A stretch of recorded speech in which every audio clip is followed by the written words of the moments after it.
So the recording has begun.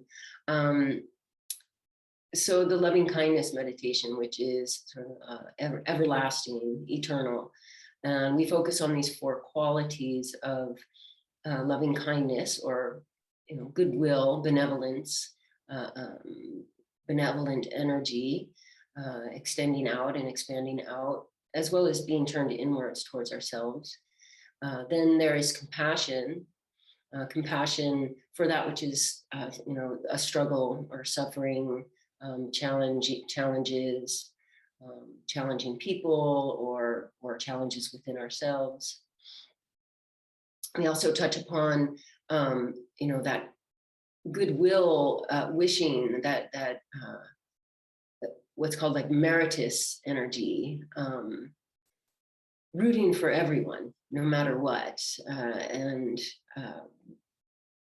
these words, I'll add the Sanskrit after I explain the four qualities.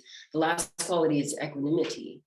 Equanimity is that what I was talking about earlier, that balance between, not attaching to that which is, pleasing to us, and also not, pushing away or attaching to that which is repelling and painful. That equanimity where we can just embrace what is actually happening.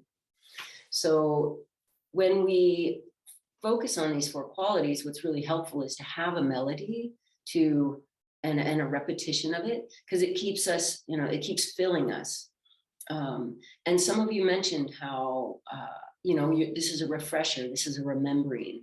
And that's really important to recognize that nothing that we do when it comes to, dealing with the field of awareness and relationship can be got and put in the pocket. It always has to be practiced. It's ever changing. It's ever growing and evolving. So we have to keep practicing it. There's nothing about attainment really. Perhaps attainment in the moment, but then it goes, just like meditation. You have this breath and you focus on this breath. And why don't we take a big deep breath together? And we exhale. But then we begin again with another breath. Just like we begin again with the focus. The Sanskrit word for that loving kindness or that benevolence is maitri. So why don't you just say and feel the sound of that word in the space that you are, or within yourself. You could say it just to yourself and you say maitri, maitri. And one more time, feel how it is on your breath. It rides on your breath, maitri. And then the word for compassion is karuna, karuna. So you take a deep breath in and the sound always rides on the exhale, karuna. Maybe one more time, karuna. And the third quality is that meritus joy, just that joyfulness that I always think of a cheerleader, and I always think of, there's a book called Star Girl, I think it was. I read it a really long time ago. It's a young adult book. And Star Girl is this girl that comes into a high school and she's been homeschooled her whole life. And she's kind of a, anomaly. And she becomes very popular and she becomes a cheerleader, and she's rooting and cheering for the basketball team of her school. But the first game, the other basketball team comes to play their game, and she wants to cheer for both, and she keeps cheering for both teams because she doesn't understand that she's supposed to be competitive. She wants to root for everyone to succeed. That's what this quality is about. And the word is maitri karuna, mudito, mudito. And we'll do the spelling after this, mudito. So just say that a few times and hear it, and hear it in the space that you're in, mudito.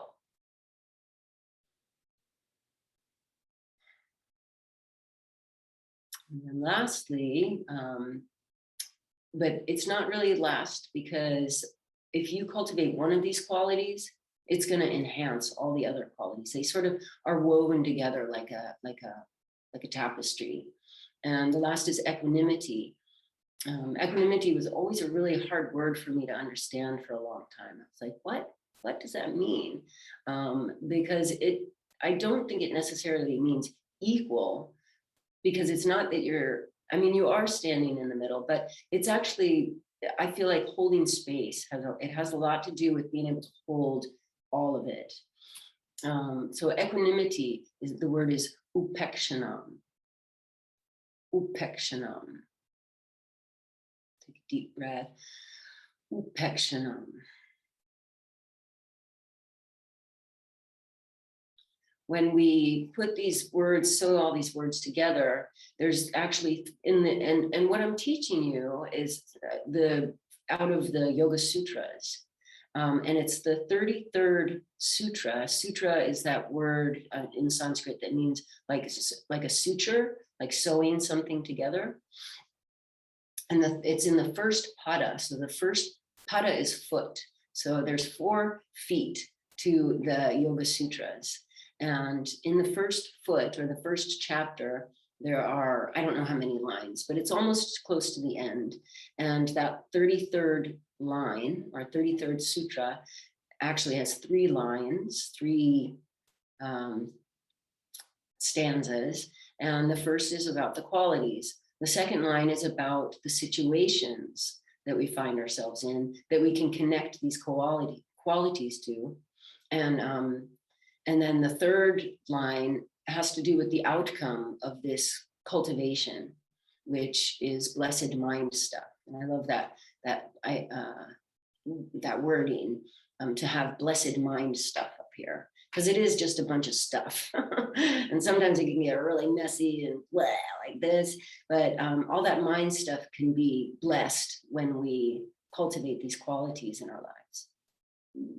And, by the time I'm 53 now, and, I'm after practicing for 12 years and not always practicing, I get interested in a lot of other things and a lot of other doorways of perception. But, there is actual recognition of this practice taking effect in my life. I feel like my life, I live a privileged life, but it is also blessed. So lastly, so we've got those 4 qualities. Let's spell them out. So the first is Maitri, M-A-I-T-R-I. And I might misspell some, so you can always, never trust what I say. always do the fact checking when it comes to listening to someone. Do your own investigation. But Maitri, M-A-I-T-R-I, and then Karuna, K-A-R-U-N-A, Karuna, K-A-R-U-N-A. You can also find this, in the YouTube University and the Google Gods. So if you don't get all of it written down, don't worry about it, and we can ask questions later. The third, joy, or unmeritus joy, so is mudito, M-U-D-I-T-O. Sometimes it's T-A, mudita, mudito. And then lastly is that equanimity, which is upekshanam, U-P-E-K-K, U-P-E-K-K, S with you can write S-H. In Sanskrit, they don't have an H, so there's like a little mark on the top that makes the S sound like a sh. But upeksha, A-N-A-M, upekshanam.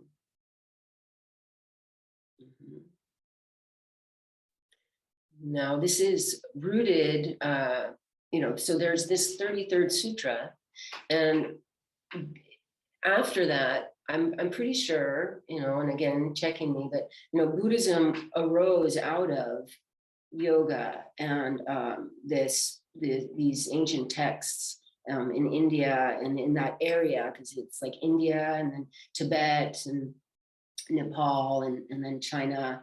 And so the loving kindness meditation, the practice, is a Buddhist practice. And the language that is similar to Sanskrit, but it's called Pali, is the word pekka, P-E-K-K-A, this means the same thing as upekshanam, and they have similars with the other ones. But I just wanted to tap that in, and that's about all I know about that. I'm not well versed in the history and all. So we've got those 4 qualities, and I thought that today we would focus on those qualities, and then tomorrow we can focus on the situations, and then we'll build upon that. I'll just really quickly tell you the situations that are connected in relationship. When you have a good relationship with somebody or a great situation happening, a happy situation, this is where it's easy to cultivate the first quality of Maitri, of loving kindness. It's like, it's a beautiful day out. Maitri is just going to be like radiating from you. Or just the fact that Cheyenne and Claire, who I haven't seen for quite a while, our hearts open. We have that Maitri. The second, karuna, compassion, is what is cultivated when we see, when we're in a situation of suffering, of challenges. In Portland, there are houseless camps all over the place. Like, you can walk less than a mile in every direction, 20 minutes, 15 minutes in any direction, and you will come upon a camp. At least this is the case on the east side of the river. On the west side of the river, it's wealth, and there's the city, and then west, there's wealth. And I went there last week, and I was like, oh, I'm in a different world. You're unaware of a lot of stuff, so we always must be recognizing that, there's a lot we don't know. We can be living our life and there's a lot we don't know. That's why imagination is really important, because Albert Einstein had a quote that imagination is more important than knowledge, because knowledge is limited to what we understand and know. Imagination embraces the whole world, and every possible thing exists in our imagination. So I digress a little bit there. The third one is that Unmeritus Joy, which is very powerful because there is no gain on your part. So any situation that can be, like it could be a situation where in our culture, we are competitive.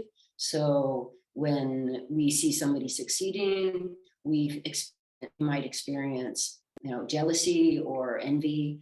But here we cultivate that quality of just being happy for that other, because we know that we are all connected, and their happiness will only assist us in our happiness in the long run. So ironically or paradoxically, you receive no gain, but actually you do in the end. Just like letting go of positive, pleasurable vibes actually cultivates a greater sense of unity and peace. Lastly is equanimity, and that is where we cultivate that sense that we are wishing well regardless of our opinion and of the situation. This is the most challenging, because since we are all connected and everything is woven together, anything that we experience is an aspect of ourselves.